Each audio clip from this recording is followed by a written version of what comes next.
It is your host, E.I. Smith. Today's date is Wednesday, May the 8th, 2019. The time is 5:33 p.m. and I'm on the corner of Lincoln Road and 17th Street. I'm going to get some gang stalking caught on camera for you tonight. Be looking for obstruction of movement, synchronized space crowding, and an abundance of public service vehicles, including police vehicles. Let's go. Let's go.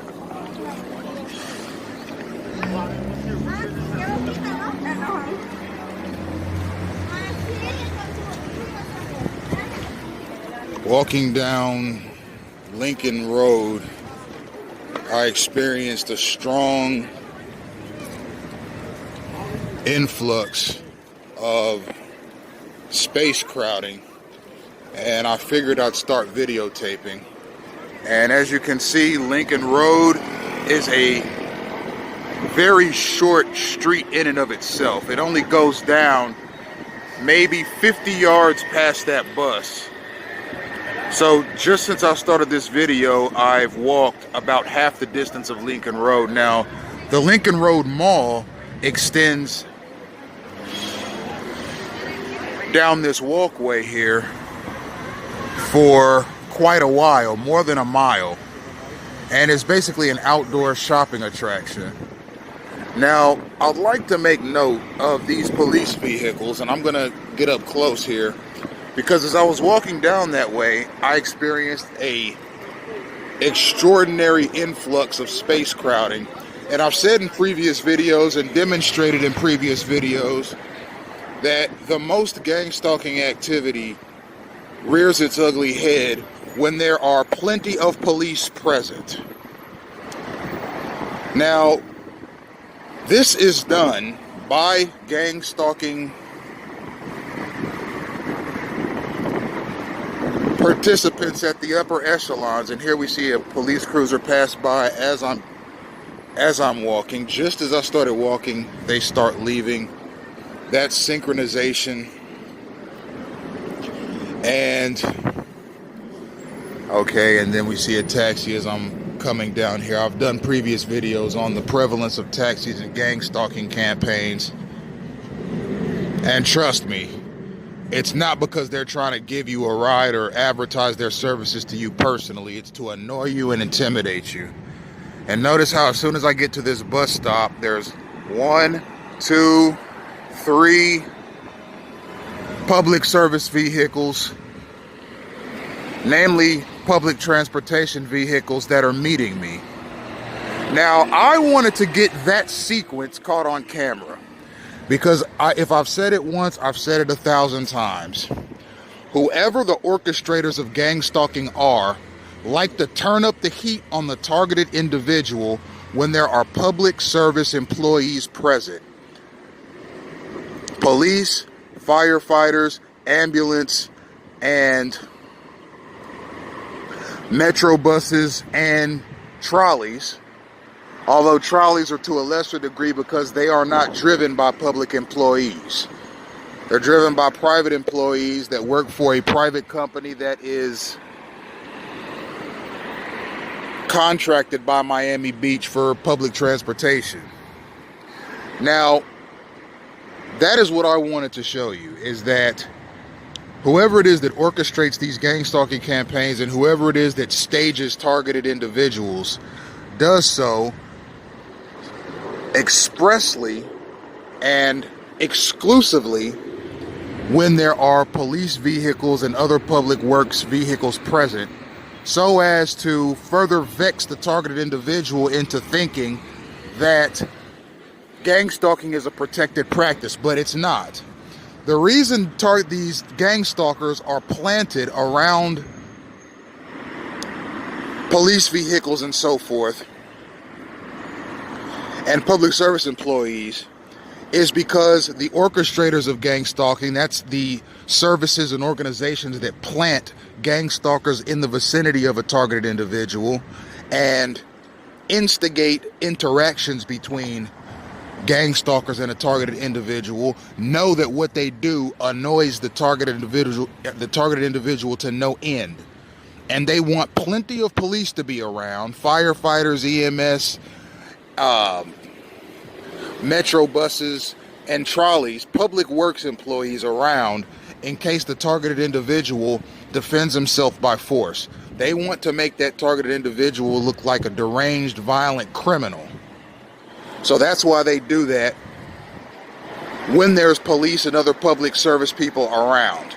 Now, I wanted to get that on tape because, again, I was on Lincoln Road, headed down this street here, and I saw an incredible influx of gang stalking activity. And I knew right then and there that it was because there were public service vehicles and or police around. And I wanted to capture them on camera. And I did capture them on camera. Listen to what I'm saying and analyze the circumstances carefully and objectively.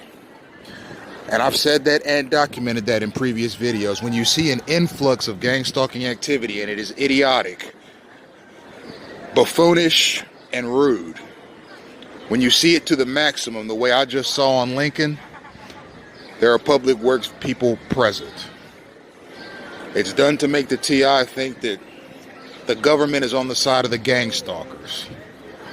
And at this point, I really don't know who the side the government is on. That's not my concern. My concern is documenting this.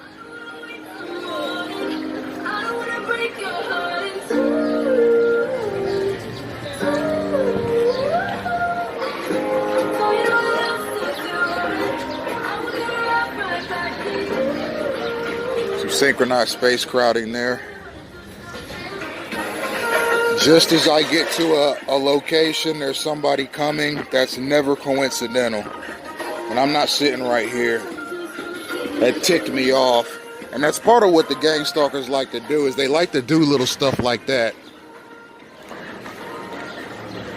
From time to time, I like to go to that Starbucks and use the Wi-Fi, get some water, and just hang out. And since my movements are tracked the way they are, they sent some idiot around to cut me off right there as soon as I was getting ready to sit down. Okay?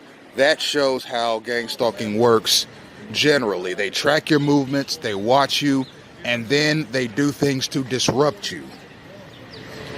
Okay? And I was not about to sit down next to that idiot who just pulled that gang stalking move on me.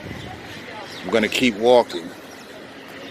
That's one thing they like to do. They like to make you change your plans, change your movement, change your direction. I've said before that I believe that the Church of Jesus Christ of Latter-day Saints is behind a lot of the street level harassment, the likes of which you just saw, and I maintain that. You can look through my Gang Stalking in Action live video series on Twitter. Look in the moments section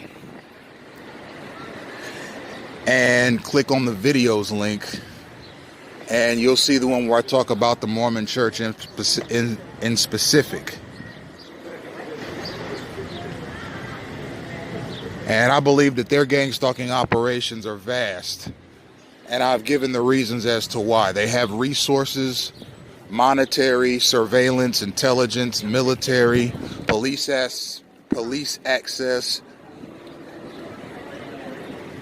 as well as a certain uber patriotism that the kinds of gang stalkers I run into would find endearing. All of that stuff is coming out of that church. They're in 161 countries. They're an international conglomerate.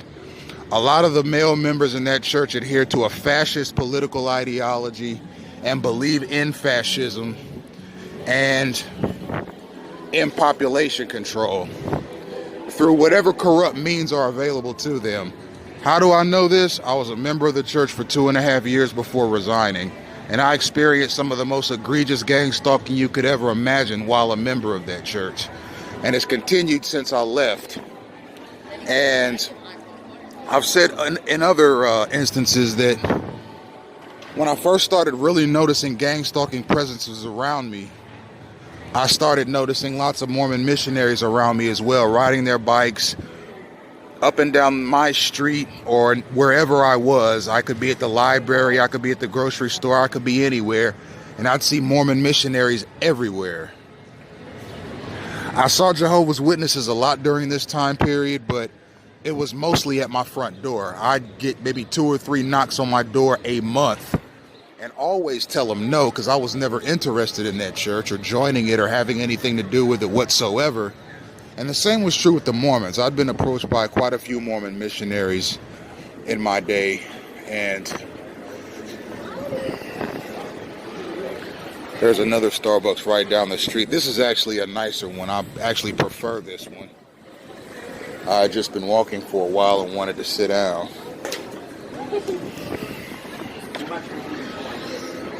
But I started noticing Mormon missionaries everywhere I went, and I don't consider it a coincidence that when I saw heightened levels of gang-stalking activity, I'd see Mormons.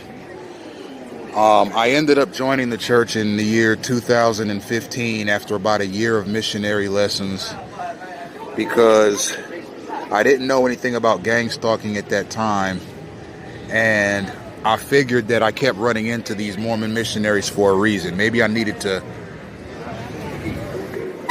join this church, or maybe there was a divine reason that I kept running into these Mormon missionaries, but it wasn't divine, it was contrived. And I'm a much more practical thinker now, and after having done research on gang stalking and how it works, etc., what I think the Mormons were doing was they were taking advantage of the staging of a targeted individual because it brings a lot of people out into the open. There's constantly people moving about, constantly people going back and forth. People are sitting down eating, some of them are drinking, some of them are smoking, some of them are riding bikes, skateboards, some of them are just sitting at bus stops. So finding a stage or finding a targeted individual would be advantageous for a church like the Mormon Church because they can send missionaries over to where all the action is and try and convert people into the church and scare up some more tithe payers. So that's what I think the original influx of Mormon missionaries was in my case. Now, since I resigned from the church, I don't think I've seen, and that was about almost 2 years ago now, I don't think I've seen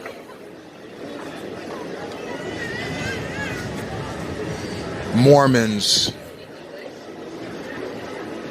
at all, at least not in uniform, in the Mormon missionary uniform. I'm sure they're around, but I can't identify them like I was able to before I joined the church.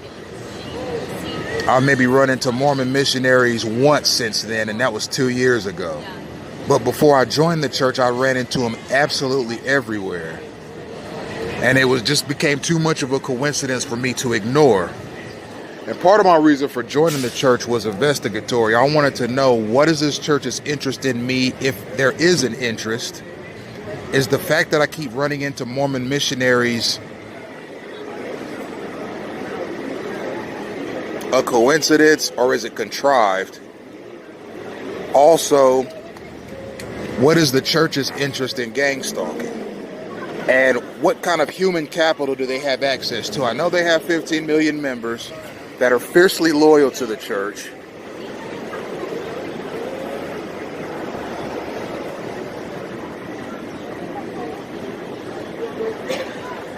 And will do whatever the church says.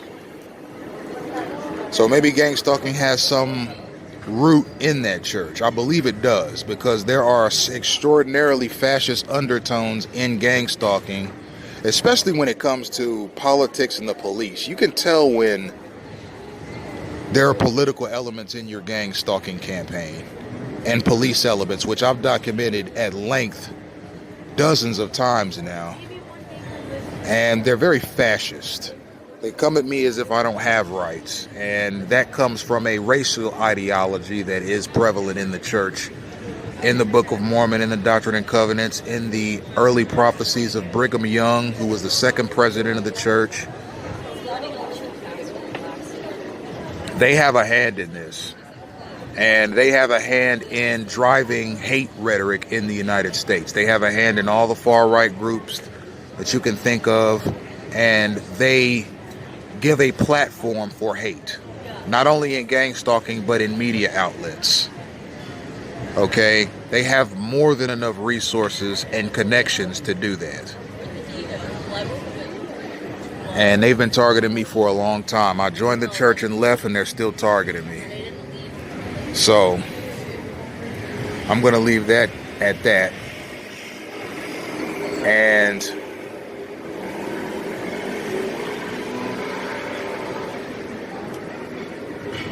it's funny because, and I'm going to show you a little street theater. That right there looks like the typical Mormon family right there. The woman in the dress and the guy in the white shirt and black pants holding the kid. That is typical. And a lot of Mormon dads actually hold their babies in awkward positions like that. It's a cultural thing. It doesn't put the baby in any danger, but it's something that you see when you go to a ward or a sacrament meeting, or if you go to a Bible study or elders quorum, and the father has the baby as opposed to the mother. They often hold the baby in awkward positions like you just saw. And that looked like a typical, absolutely typical Mormon family right there. And it happened just as I was talking about Mormonism. Now, in my previous video where I talked about the LDS church, there was another instance where I was talking about the church and what I thought their interests were in gang stalking, and a guy walked up to me dressed as if he were going to a Mormon baptism, as he was going to be baptized. He had on a white shirt, white pants, white socks, white shoes. That is Mormon baptismal clothing. That is the kind of clothing that you wear when you're going to be baptized into the Mormon church. So, and I ran into two other people in that same video that were dressed in all white, almost as if the Mormons were sending me a message through the gang stalking mechanism saying that they wanted me to come back to the church and be rebaptized. Okay? Now, this is all stuff that I have to expound upon and get off of my chest. It hurts because at one time I thought that being a Mormon was the greatest thing that ever happened to me. But then as certain things started happening, and as I started noticing certain undertones in the church, I knew that not only was I not welcome there, but that I needed to leave. And now I am in a situation where I know there are many members of the church that are exposed to my online work, and they see the stuff that I'm saying about them. And many of these people are very likely at one time considered friends. And it hurts that, you know, they'll see this. But it's necessary. It's a necessary evil. I have to talk about this stuff because gang stalking campaigns are the antithesis of fascism. There's nothing democratic about them. They're very syndicate-like in their movements and activities, and they use the police as their bodyguards inadvertently. It's the ones at the top, the upper echelon gang stalkers, that are staging these events. And then you have the street-level gang stalkers, like that guy that just walked in front of me, who are basically acting on cues and may or may not know that they're harassing somebody. So this video was 19 minutes. I'm going to stop it here. I'm going to record another video, and that will be approximately 10 minutes long later tonight.